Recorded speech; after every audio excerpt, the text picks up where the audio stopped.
Lego.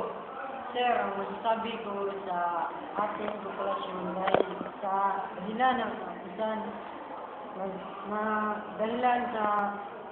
dahil sa parami ng tao, sir, at walang trabaho ang iba, at ang ating kalikasan ay hindi na napamalagaan at hindi na maguguna ng mga tao. Mga sir, kung mag-graduate sa mga tao, sir, mauang may kakapusan din sa ating Pilipinas. Kaya sa ikaduha na question, sir, ang mga sustainable, sir, ay masolusyonan, sir, ang eskwela tao kanang kung atong mapamalagaan ang maprotektahan nato ang kuan, sir, ba ang atong kalikasan, sir. Mara ang umisyon, sir. Thank you, sir.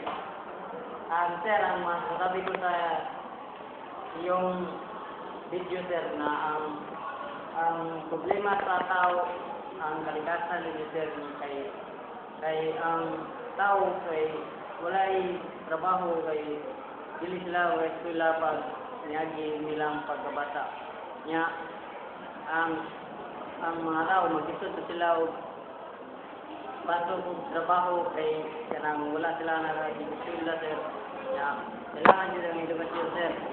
Yang number 2, sir, kay mag-aral na mabuti para sa ating kalikasan niya, para ma-improve ang skills, sir. Maula na, sir. Thank you. Gusto sa'yo, Sir Galato.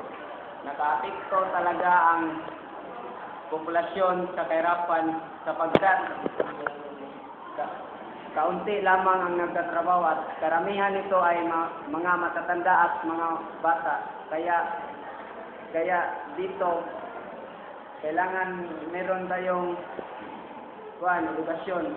At ikalawa, sir, kailangan ang edukasyon sapagkat dito tayo ma-practice o ma-enhance o ma-develop ang ating kalaman o skills. Sapagkat dito tayo